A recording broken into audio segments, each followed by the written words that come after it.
আসসালামু আলাইকুম, কেমন আছেন সবাই? আমি আমার হাজব্যান্ড যাচ্ছি বাজারে মাছ, ফল আর সবজি কেনার জন্য। ভিডিওর সাথে থাকবেন, কী কী মাছ কিনি না কিনি সবই আপনাদের সাথে শেয়ার করবো, আর দাম কেমন তাও বলে দেব। তো আমি এখানে সর্বপ্রথম চিংড়ি মাছগুলো দেখতেছিলাম। বিলিভ মি, দাম এত বেশি আমি ভাবতেই পারিনি। প্রায় 3.5 বছর 4 বছর পর আমি বাজারে গেলাম। তো চিংড়ি মাছগুলো ছিল 950 টাকা কেজি, আর অন্যগুলো ছিল 1200-1300 টাকা কেজি। এটা একটু কম ছিল। তারপর আমি এখান থেকে ছোট মাছ নিতেছিলাম। ছোট মাছগুলো এগুলো ছিল 750 টাকা কেজি। আর এগুলো আমি বলতে পারবো না এটাগুলো দাম আমি জিজ্ঞেস করি না, যেগুলো নিয়েছি সেগুলোর দাম জিজ্ঞেস করেছি। আর ইলিশ মাছের দাম ছিল তো প্রচণ্ড, প্রায় 2400-2500 টাকা কেজি। আর এইখানে আমি কিছু মাছ নিয়েছি, বড় মলা মাছ, এগুলো ছিল 750 টাকা কেজি।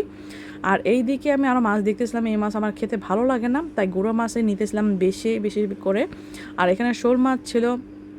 তারপর আমরা একটা বড় মাছ দেখেছিলাম, ওটা একটু দাম বেশিই ছিল। না না শোষাস না না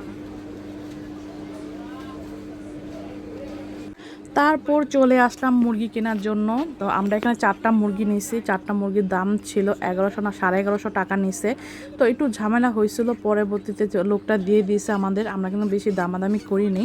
তো 4টা ছিল 4 কেজির উপরে। ঠিক আছে, আমার এই মুরগি মানে ভুনা খেতে খুবই খুবই ভালো লাগে। তারপর চলে আসলাম আম কেনার জন্য। পরে আমার আম কেনা হয়নি কোনো কারণবশত, কারণ বাসায় আম ছিল সেই কারণে। আর এই দিকে দেখলাম আনারসও উঠেছে, তো এদিক থেকে 4-5টা আনারস নিয়ে নিতেছিলাম। একটা আনারস 50 টাকা করে ছিল। ঠিক আছে, কিন্তু ছোটো আনারস, তারপরও খেতে ভালোই ছিল মোটামুটি। আর এদিক ছিল লটকন। লটকন আমার খুবই পছন্দ। তো ভিডিওটা কেমন লাগলো অবশ্যই জানাবেন। সবাই ভালো থাকবেন। আল্লাহ হাফেজ।